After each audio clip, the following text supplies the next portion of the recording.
Bien. Ok.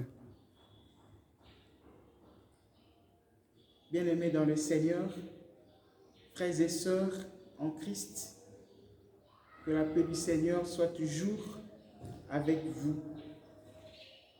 Monsieur l'abbé Gérard, prêtre de l'archidiocèse de Kinshasa. Je voudrais, bien-aimés, en ces moments de peine mondiale, des confinements mondiaux, vous réconforter à demeurer ferme dans la foi, mais aussi vous inviter à une remise en question personnelle pour comprendre maintenant qu'au-delà de nos divergences de confessions religieuses, nous sommes tous frères. L'heure est venue et elle est déjà là où les vrais adorateurs adoreront le Seigneur en esprit et en vérité. Jean chapitre 4, versets 23 à 24. C'est de cette manière, bien-aimés dans le Seigneur, que nous pouvons ensemble lutter contre ce coronavirus. Si vous désirez obtenir la guérison de l'un des vôtres qui est atteint et préserver le reste de la population mondiale, faites chaque jour avec moi cette prière inspirée du psaume 44 et considérez avec foi cette prière comme antivirus en l'estar du serpent de bronze fait par Moïse pour sauver le peuple d'Israël.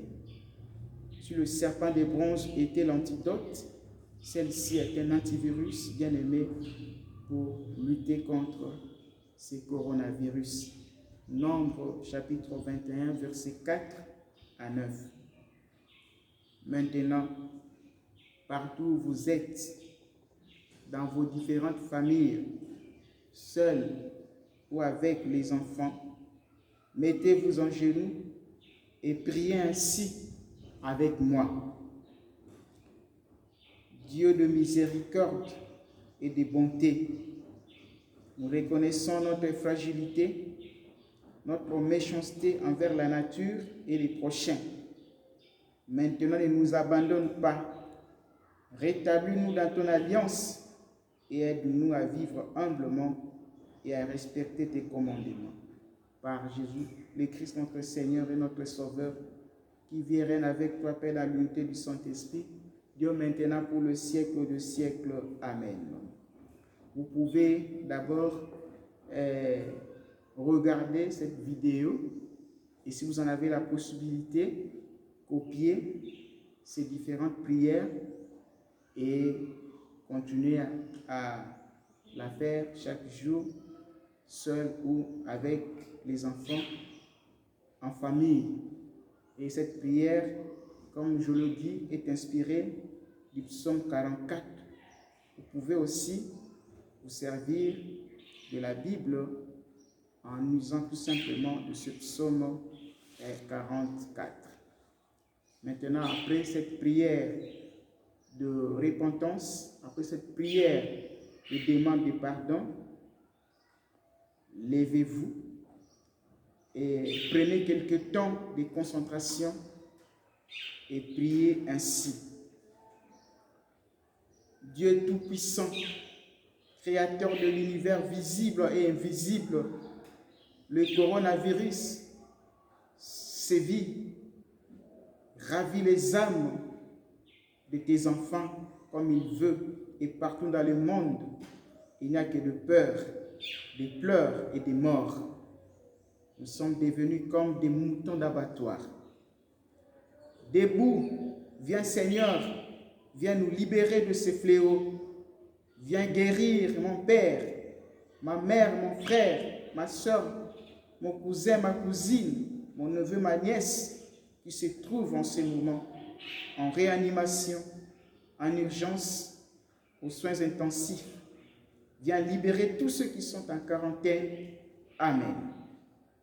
Seigneur Jésus-Christ, Verbe éternel de Dieu, au commencement étaient les Verbes, et les Verbes étaient avec Dieu, et par lui tout a été fait. Envoie le souffle de vie à ceux qui ne savent plus respirer maintenant. Amen. Seigneur Jésus-Christ, tu as dit tous ceux que vous lirez sur la terre sera lié au ciel. Tout ce que vous délirez sur la terre sera délié au ciel. En ces moments de peine et en ton nom puissant, je lis tous les effets nuisibles du coronavirus. J'anéantis tout son pouvoir de contamination. Amen. En ton nom puissant, je délie toutes les personnes atteintes par ce coronavirus. Je déclare leur guérison et rétablissement complet définitif. Amen. En ton nom puissant, Jésus-Christ, je réclame la paix dans le monde entier. Amen. En ton nom puissant, je réclame succès et réussite de toutes les recherches des laboratoires partout dans le monde pour lutter contre ce coronavirus. Amen. Que la force physique et spirituelle soit donnée à tous les personnels médicaux. Amen. Que l'ennemi soit anéanti et honni et que la guérison, la paix et la victoire règnent partout dans le monde au nom de Jésus. Amen. Faites cette chaîne de prière, comme on dit toujours, l'union fait la force et la force de nos prières réunies portera des fruits. Que le Seigneur soit avec vous. Amen.